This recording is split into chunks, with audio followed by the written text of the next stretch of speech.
Hello, ladies, gentlemen, everyone in between and beyond. My name is Taylor, and welcome back to the, I guess you could call it, second part of my Wild Hearts first impressions video. So in that video, I did discuss doing a second part after I'd played more of the game to give it a more proper quote-unquote review. That is not what this is. I'm not able to put the time into the game right now that I want to.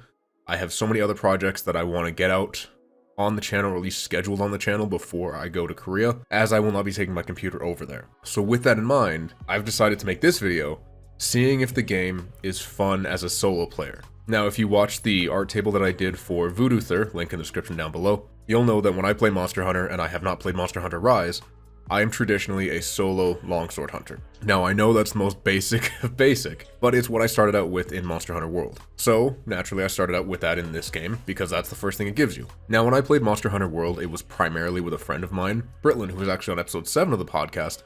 Link for that will be in the description down below. And we had put in, 100 plus hours together on PC. She was also playing with a few other friends on PlayStation 4.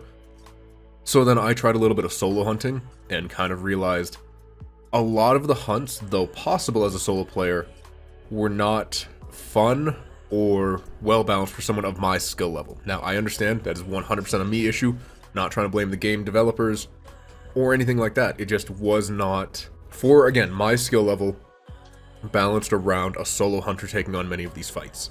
So I wanted to ask Wild Hearts that question. With the new mechanics they've thrown in, with the changes that they've made to the formula, does it feel good to play as a solo hunter? Now, I will say at the time of making this video, I only have about 5 hours into the game, so I am not very far by any stretch of the imagination. But again, that's all I'm able to put in right now, due to my extenuating circumstances. So the first thing I wanted to try out was the different weapon styles. Obviously, as I've stated, you start out with a longsword, but you're also able to craft a greatsword, a hammer, a bow, as well as a combat umbrella. I'm not sure what the exact translation is for its Japanese name, but it's effectively a metal thread kind of spike umbrella. And I very quickly realized many of these will not be to my taste personally, again from my experience as a longsword hunter. So the greatsword, as you might expect, hits a lot harder, attacks significantly slower though. I found it a little too slow for my speed. Hammer was the same problem. I was just getting hit far too often in a game that expects you to dodge roll and gives you other mechanics to try to evade a monster's attack in ways that weren't necessarily present in Monster Hunter World. So having that slow attack speed with no one else to tag aggro or set up defenses in place of me really didn't feel like those two were supporting a single player playstyle. The bow, on the other hand, is an interesting one because the bow has a mechanic where you shoot a monster continuously with smaller arrows, and then you switch over to kind of like an igniter arrow, so that when you shoot it, all of the arrows that were stuck in the monster explode and deal massive damage. I think damage output wise, it's pretty reasonable as a solo player, and any issues that I had were, again, skill issues with not being able to dodge or evade attacks appropriately. Though I do think the bow is useful for a solo hunter and well balanced because it helps you stay at a distance out of the range of many of the monster attacks. And the final weapon I tried out was the battle umbrella.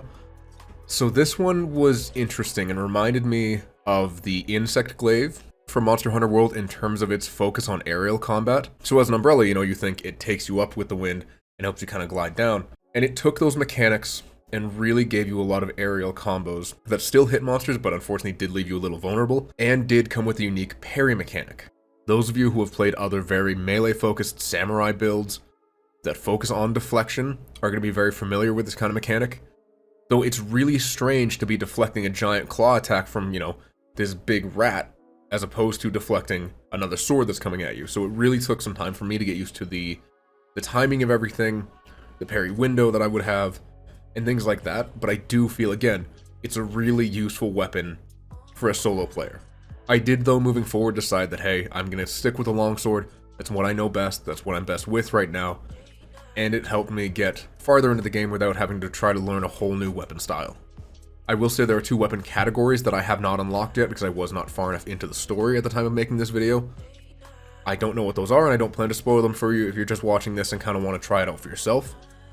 So out of those 5 that I did try out, I would say 3 of them are absolutely suited to the solo player or, group play. I did not find that I was skilled enough to use the slow, heavier weapons in single player effectively. Again, that could just be a me issue, but I don't feel they're as easy to pick up as a single player. Moving on to some of the more unique mechanics in the game, We have the building mechanics, you know, the reason that some people have called this Monster Hunter meets Fortnite, the karakuri. So these take a variety of forms from combat-based karakuri, you know, such as the spring, the boxes that you can jump off of, as well as a torch that you can actually light your weapon on fire with, to traversal-based mechanics such as giant zip lines, wind tunnels to take you upwards, and other things like that that are permanent throughout the world. So whenever you place one down, it stays there for every subsequent hunt or every subsequent traversal of that area.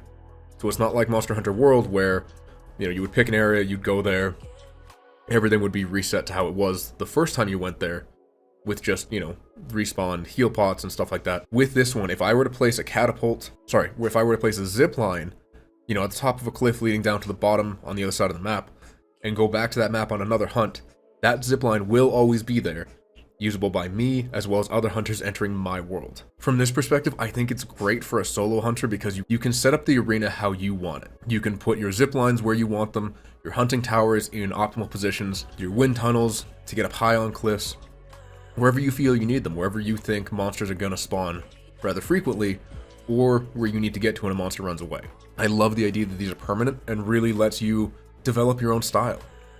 Now, I understand that this is primarily for traversing the world and doesn't have as much of a factor in combat as some of the, well, combat-based karakuri, but I think it's still really cool to build your own base and build your own traversal style. But moving into the combat karakuri, these again take the form of boxes that you can jump up high onto, springs that will move you forward in any direction that you jump on them from, or torches that will light your weapons on fire, giving you additional fire damage. Now, the unique thing about those is, when combined in certain numbers, either 6 or 3, they create what's known as a fusion karakuri. So, for example, with the barriers, the boxes that you jump off of, if you put 6 of them, 3 tall, 2 wide, it creates this big wall that will stun an enemy that charges into it. It also gives you a jumping off point to do aerial attacks from.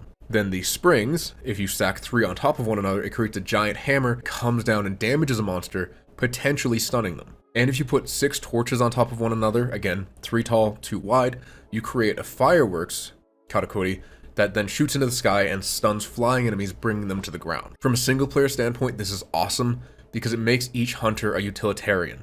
They don't have to worry that, oh, I'm using a longsword, there's a flying enemy that I can barely touch his toes from the ground. You know, I kind of wish I had a bow hunter with me, or I wish I had a hammer hunter who could just jump down, stun them, and bring them to the ground for me. You can just do it yourself. And instead of a palico, or the equivalent that you get in Monster Hunter Rise, you have this little robot pal that you can find 50 of in each map. But as soon as you find the first one, he just kind of follows you around, and then he can shoot out the materials that you need to be able to create your karakuri, as well as at times distract the monster. So if you're stunned from being knocked down too many times, he can distract the monster so that the monster's attacking them for a short period of time while you recover. Again, I think this is a great utilitarian thing for a solo hunter because you don't have another player to take aggro. You now have this little robot to help keep you supplied and take the aggro when you absolutely need it. So in terms of the combat mechanics and like the core things that you're going to be doing in your day-to-day, I think this game is better suited to a single player hunter than, say, Monster Hunter World was. I have not tried the multiplayer, so I don't know how they compare, and I don't want to say that Monster Hunter World was not viable for a single player, but I will clarify, a single player of my skill level, I think will have a much better time in Wild Hearts than they would in Monster Hunter. Now, that being said, it does still have some balancing issues around the camera being inside of a monster, you being sometimes stuck underneath a monster, and their hitboxes not always being made clear whenever they attack. But I'm not here to talk about the general issues, I just want to know, hey, is this fun for one person? A few more things that I wanted to highlight, just kind of the general things you would be doing while playing this game to see if it's of interest to you. Obviously, there is the karakuri, which has a massive skill tree that allows you to build numerous different things. Please keep in mind, and I learned this a little later on, a lot of the nodes further down in the skill tree are just upgrades to pre-existing structures that you may already have by that point, and many of them are also things that will help you traverse the world better in different ways, in more unique ways, not necessarily combat-based karakuri. The combat-based ones you unlock, as I did, kind of fully near the end of that 5-hour mark. Now keep in mind, I was doing side quests and kind of delaying the main story because that's how I normally play, and I didn't want to play any differently for the sake of the video. So I didn't have a full set of combat karakuri until I hunted the giant rooster crow thing that you're going to see on screen. I can't remember its name, it's fine. I think many of the fights are, again, many of the fights that I've done are pretty fun and balanced for a single player. The only one I really took any sort of issue with was King Tusk, because he was just so massive that it was really hard to hit the weak points, at least the way I was playing. Again, I'm not a good player, I'm willing to admit that every time, because it was really difficult trying to get into his head when he had such a large body and such a wide range of attack that could hit all around him. Though I do believe the smaller fights, or rather the smaller creatures, are much easier to fight as a single player. It's when you get into the big creatures that I find is a little less fun. Now, as I mentioned, I was doing side quests, and yes, there are side quests. So a big thing about this is you travel this small little village named Minato, and you talk to the people there, helping them with little requests, which is basically go slay this monster, or please collect some herbs. Coincidentally, you have to slay the monster in the area. So it's kind of reminiscent of Monster Hunter World's village that you had. I'm sure it was in Monster Hunter Rise as well. Again, I have not played that one, but it's a much more scaled down version. Now, admittedly, all of the characters seemed relatively interesting, though they were very surface level. They had a little bit to chat about. Everyone had their own job, and they didn't really feel super unique or lively by any means. The village is very small, very stripped down. It is nice you're able to fast travel between each different point, just get your side quests and get out. But that's kind of all I did. I didn't really engage with the villagers. I was like, okay, what's the side quest you want me to do? Where do I need to go? All right, I'm done. I'm out. And then, you know, you do the side quest, you get your materials, and then you go craft weapons and armor like you would in Monster Hunter World, Rise, or any Monster Hunter game.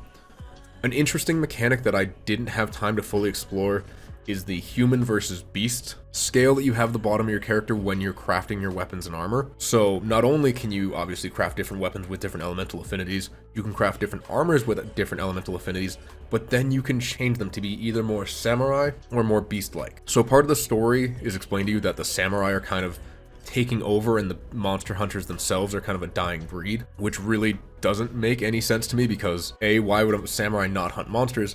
And B, why would the monster hunters be dying out if the monsters are going to take over more territory when they leave? So anyway, regardless, you have the choice of making an armor more samurai or more kemono. In other words, it changes the elemental affinities of the armor, giving you better protection against certain things and weakening your protection against other things. You know, sometimes it's more fire, less water resistance. Sometimes it's more earth, less nature resistance, that sort of thing. And there's a bar at the bottom of your character, again, when selecting armors, that shows you kind of how far to one side you've gotten. Now, again, I did not have time to play around with this to see if it had any major gameplay effects, so I don't know if it really does anything at the end of the day, but it was an interesting touch. It's an interesting exploration of the story that was explained to you in the beginning that could, I would hope, have some story consequences, though I don't really see it making a big difference outside of your elemental affinities, but it was a nice touch. So I don't know how many monsters or quests or content is in the game right now, but from looking at howlongtobeat.com, it does say the main story is about 40 hours, main story and side quests are about 45 hours, which does seem kind of short for a Monster Hunter style game. As I said, with Monster Hunter Iceborne, I have about 146 hours on record, and I easily had 100 plus hours before Iceborne was released.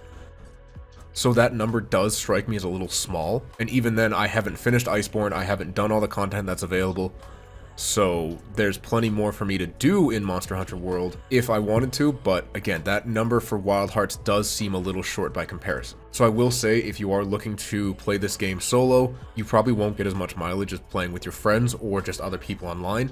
So far, you know, I've looked at the servers, they usually seem pretty open to new people coming in, but understand that, again, if you're playing solo, your mileage will vary.